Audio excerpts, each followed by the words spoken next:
یعنی پہلے جنگ عظیم کے بعد جو 1914 سے لے کر 1918 تک لڑی گئی، اور دوسری جنگ عظیم کے بعد جو 1939 سے لے کر 1945 تک لڑی گئی، تو پھر دنیا کی بڑی قوموں نے خاص طور پہ دوسری عالمی جنگ عظیم کی جو فاتح قومیں تھیں، انہوں نے ایک بہت بڑی انجمن بنائی، جس انجمن کا نام رکھا انجمن اقوام متحدہ، تاکہ پوری دنیا کو مینج کیا جا سکے، پوری دنیا کو اپنی طاقت کے زیر کنٹرول لایا جا سکے۔ اس مقصد کے لیے یہ اقوام متحدہ بنائی گئی۔ یہ جب انجمن بنائی گئی، اس کے کئی ادارے بنائے گئے، اور ان اداروں کے مختلف ارکان بنائے گئے۔ اس کا ایک ادارہ ہے سلامتی کونسل۔ اس کے اس وقت تقریباً 15 کے قریب رکن ممالک ہیں۔ ان میں سے 5 رکن ممالک وہ ہیں جنہوں نے دوسری جنگ عظیم کو جیت لیا، اور جن کے شاطر دماغ نے یہ اقوام متحدہ جیسی ایک بڑی انجمن قائم کی۔ یہ 5 ممالک جن کی حکمت عملی کے تحت، ہوشیاری کے تحت یہ انجمن بنائی گئی، ان میں سر فہرست امریکہ، روس، چائنا، برطانیہ اور فرانس شامل ہیں۔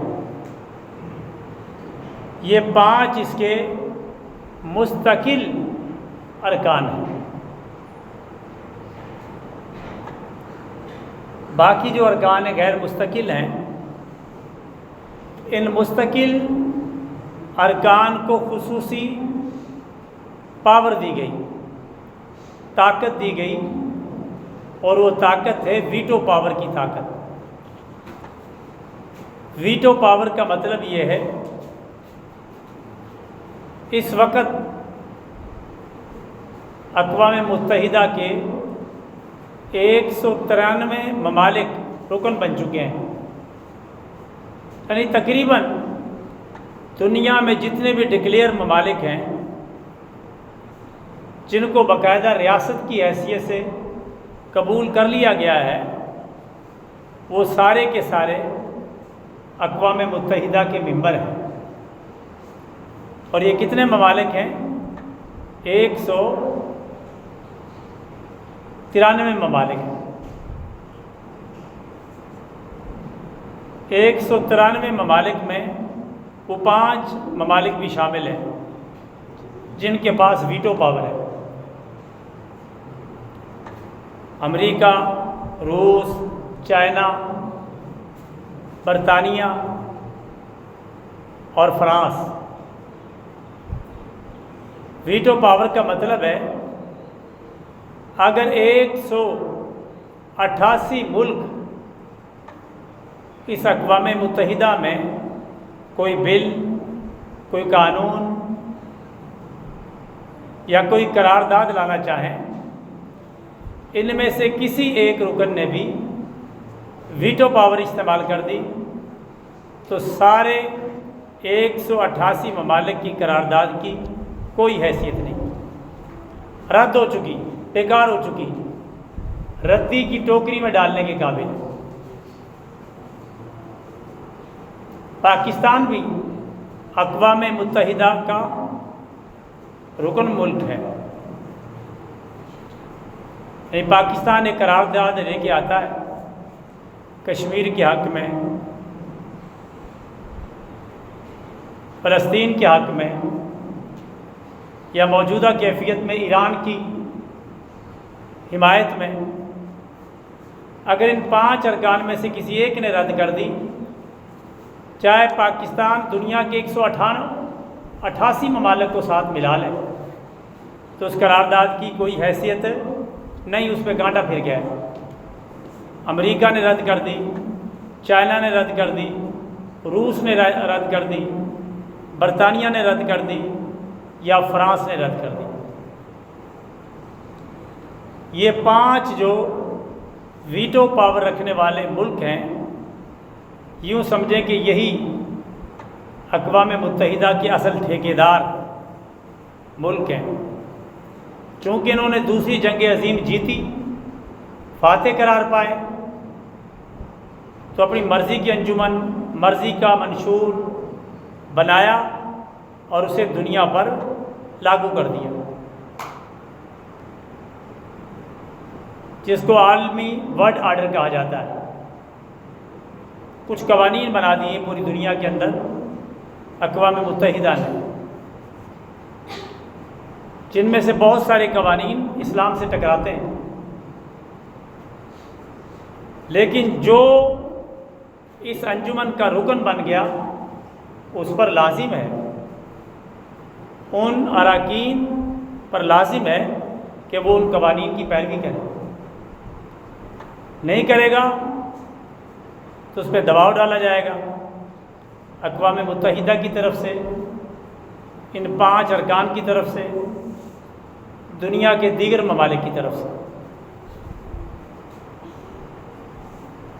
اس انجمن کا کام کیا ہے جو بتایا گیا ہے؟ وہ کرے یا نہ کرے، کام یہ ہے دنیا میں امن و امان قائم رکھنا، پیار محبت کو فروغ دینا، یکساں انسانی حقوق کا نفاذ، کسی ملک کے ساتھ زیادتی ہو رہی ہو تو اس زیادتی کو روکنا، وغیرہ وغیرہ.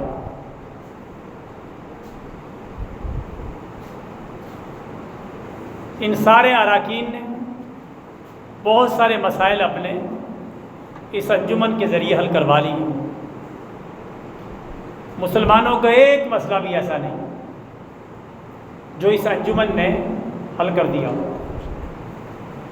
کشمیر کا، فلسطین کا، کسی اور اسلامی ملک کا حل نہیں کر سکے،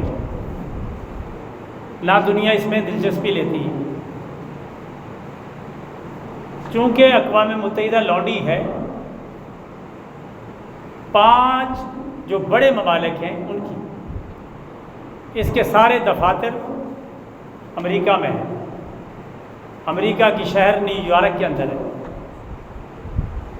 آپس میں فیصلے کر دیتے ہیں، دکھاوے کے لیے اجلاس بلا لیتے ہیں، اپنی مرضی کا فیصلہ کر دیتے ہیں.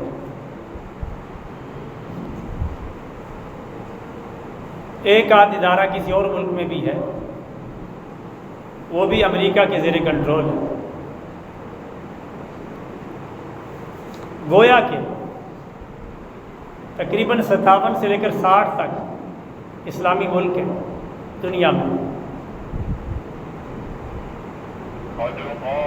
ان میں سے کوئی بھی اپنی بات اس ادارے سے نہیں منوا سکتا. کوشش میں لگے رہتے ہیں. پاکستان کشمیر کے حوالے سے،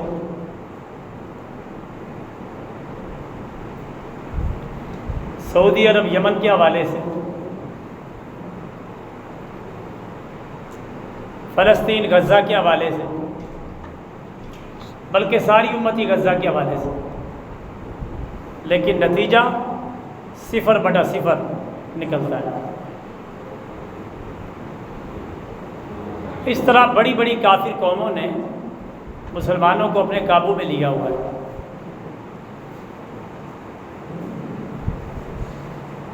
اب اس اقوام متحدہ کے بہت سارے قوانین کفریہ ہیں جن کو ماننا حرام، جن پہ عمل کرنا حرام، جو قرآن و سنت کی تعلیمات کے خلاف ہے، لیکن جب اسلامی ملک بھی اس کا رکن بن جاتا ہے تو ان کو مانتا ہے، اپنے ملک میں ان کو نافذ کرنے کی کوشش کرتا ہے، اقوام متحدہ کو راضی کرنے کی کوشش کرتا ہے، چاہے اس بارے میں قرآن چھوڑنا پڑے، سنت چھوڑنی پڑے۔ گویا کہ کافر ملک تو ٹھہرے کافر، اسلامی ملک بھی یہ 5 جو بت ہیں ان پر گویا کہ ایمان لا چکے ہیں۔ حضرت نوح علیہ السلام کی قوم کے 5 ہی بت تھے جن کی وہ پوجا پاٹ کرتے تھے، جن کا سورہ نوح میں ذکر ہے۔ ود، یغوث، سوا، نصر، یہ سارے نام آپ کو سورہ نوح میں مل جائیں گے۔ تو جس طرح وہ 5 بتوں کو مانتے تھے، آج ہمارے اسلامی ملکوں کا بھی یہی حال ہے، ان 5 بتوں کو مانتے ہیں اور ان کی اندھا دھند پیروی کرتے ہیں اور بڑے خوش رہتے ہیں۔ کون سے بت؟ ویٹو پاور رکھنے والے، امریکہ، روس، چائنا، برطانیہ اور فرانس۔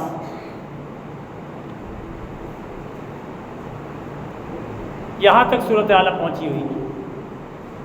اب مثلاً ایران کا مسئلہ چل رہا ہے، ایران کے بارے میں سارے ملک مل کے بھی کوئی قرارداد لے کے آئے،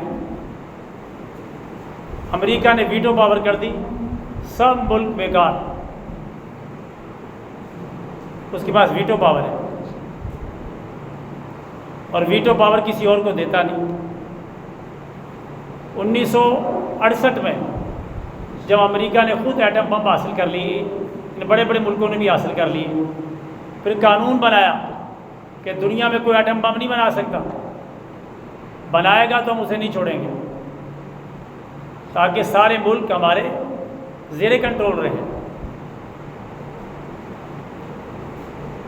پاکستان نے ہمت کر کے جیسے تیسے بنا لیا، بتایا ہی تب جب دھماکے کر دیے۔ اللہ تعالیٰ پاکستان کو سلامت رکھے۔ 57 اسلامی ممالک میں سے پاکستان کے علاوہ کسی کے پاس ایٹمی قوت نہیں، اور پاکستان نے جس چالاکی سے، ہوشیاری سے اور جس خفیہ طریقے سے ایٹم بم بنایا ہے، کمال کر دیا، ورنہ یہ سارے ملک کتوں کی طرح گھومتے تھے پاکستان کے پیچھے۔ ایٹم بم بنا تو نہیں رہا، عالمی توانائی ایجنسی کے نام سے ایک ادارہ بنا رکھا ہے، بچپن میں ہم دیکھتے تھے وہ سونگتی پھرتی تھی وہ ایجنسی کہ پاکستان نے ایٹم بم بنا تو نہیں دیا۔ ہر وقت پاکستان پہ پابندیاں، ہر وقت، حتیٰ کہ ہندوستان نے دھماکے کر دیے 5 ایٹمی دھماکے، پھر بھی پاکستان کو سونگتے پھرتے تھے۔ لیکن پاکستان نے الحمدللہ اس حوالے سے بڑی مضبوطی دکھائی۔ یہاں کے جرنیلوں نے، یہاں کے حکمرانوں نے، یہاں کے سائنسدانوں نے، اور ایٹم بم حاصل کر لیا۔ 5 کے مقابلے میں 6 ایٹمی دھماکے کیے۔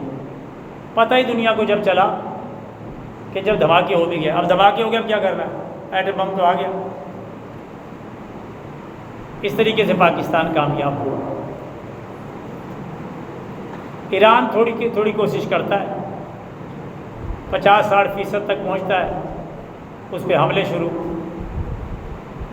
جھگڑا شروع، وہی عالمی ایجنسی ایٹمی توانائی کی وہ گھومتی رہتی، اقوام متحدہ کو شکایت لگاتی، امریکہ کو شکایت لگاتی کہ یہ قریب پہنچے ہوئے ہیں، دھیان سے۔ اسی کے نتیجے میں جنگ ہو رہی ہے جو اب ہو رہی ہے، اور کون سی لڑائی تو کوئی تھی نہیں۔ اسرائیل نے پہل کی حملے کے دوران، حالانکہ امریکہ کے دیگر ملکوں کے چند دن بعد مذاکرات ہونے والے تھے ایران سے، لیکن مذاکرات سے 3-4 دن پہلے ہی اسرائیل نے بغیر بتائے، بغیر وارننگ کے حملہ کر دیا۔ صرف ایٹمی پاور یہ ملک نہ بن جائے۔ اب امریکہ بھی اس کے ساتھ اس لیے ملا ہوا ہے کہ ایٹمی پاور بننے سے توبہ کر لو، ہمارا جھگڑا ختم۔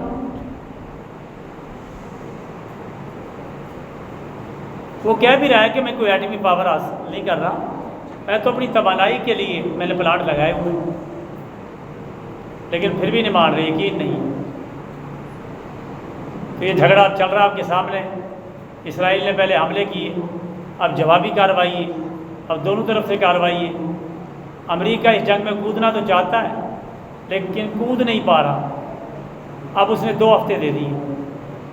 پاکستان کے چیف آف آرمی سٹاف امریکہ کا دورہ کر کے آئے اور 2 ہفتے کا ٹائم دیا ہے کہ آپ ایران کو سمجھائیں، ان کو قائل کریں کہ یہ ایٹمی طاقت حاصل کرنے کی کوشش نہ کریں اور باقی لڑائی ختم کر لیتے ہیں۔ ہم اسرائیل کو سمجھاتے ہیں، آپ ایران کو سمجھائیں تو لڑائی ختم کریں۔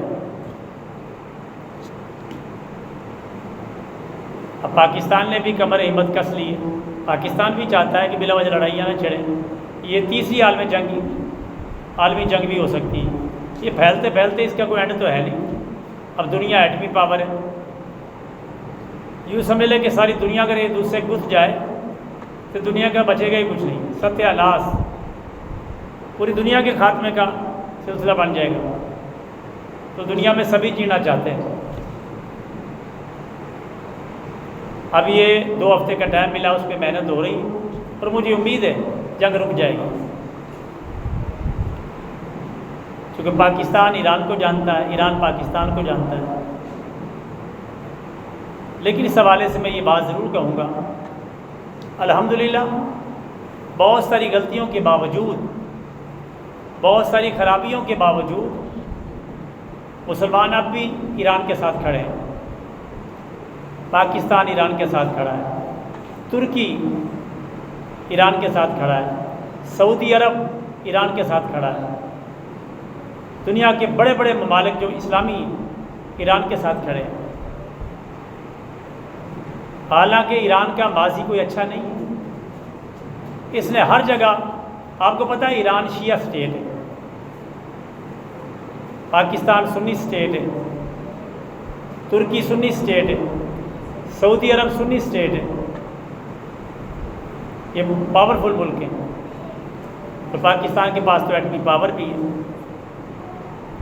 تو ایران ہر جگہ اپنے بندے چھوڑ کے، گروپ چھوڑ کے، پراکسیز چھوڑ کے حملے کرواتا ہے۔ جیسا یمن میں حوثی باغیوں کو چھوڑ کے سعودی عرب کو تنگ کرتا رہتا ہے، عراق پر حملہ کرتا رہتا ہے، سنیوں پر۔ عراق میں بھی یہی حال ہے۔ صدام حسین کے ساتھ جو سنی حکمران تھا، گاہے بگاہے پنگے لیتا ہی رہتا تھا۔ پاکستان کے ساتھ بھی چھیڑخانی کرتا رہتا ہے بلوچستان میں۔ تو یہ اس کا کردار ہے ایران کا۔ لیکن مسلمانوں نے، سنیوں نے پھر یہ اپنا حوصلہ بڑھا رکھا ہے کہ جیسا بھی ہے تو ہمارا ہی، کلمہ تو یہی پڑھتا ہے۔ پھر بھی اس کے ساتھ کھڑے ہو گئے، پھر بھی اس کا ساتھ دیا ہے۔ اور جنگ رکوانے میں بھی ایران بھی چاہتا ہے جنگ رکے۔ ایران بھی کوئی لمبی جنگ افورڈ نہیں کر سکتا۔ امریکہ بھی چاہتا ہے، اسرائیل خود چاہتا ہے، اور دیگر اسلامی ملک بھی چاہتے ہیں جنگ رکے۔ سعودی عرب کے بادشاہ نے باقاعدہ فون کر کے اپنی یکجہتی کا اظہار کیا۔ حالانکہ سعودی عرب اس کی باتوں سے بڑا پریشان ہے ایران، کیونکہ ایران مکہ مدینہ پر قبضہ کرنے کے بارے میں سوچتا ہے۔ پہلے بیت المقدس پہ قبضہ کروں، پھر مکہ مدینہ پر۔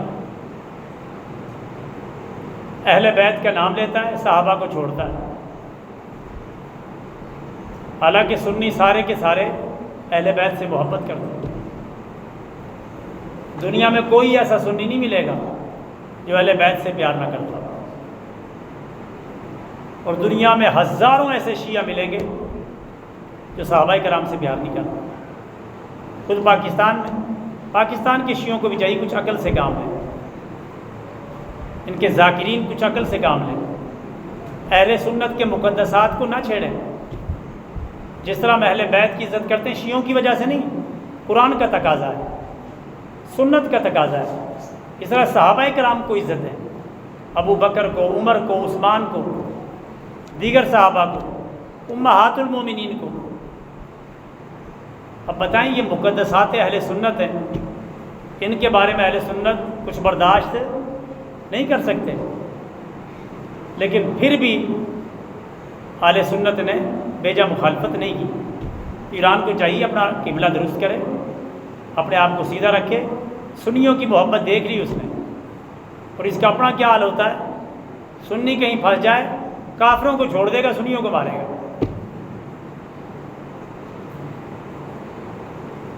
یہ حالت ہے. حوثی باغی آپ نے دیکھا ہوگا سعودی عرب پہ حملہ کرتے رہتے ہیں، ان کے پیچھے ایران کھڑا ہے، اور دیگر جگہوں پہ یہ حال ہے.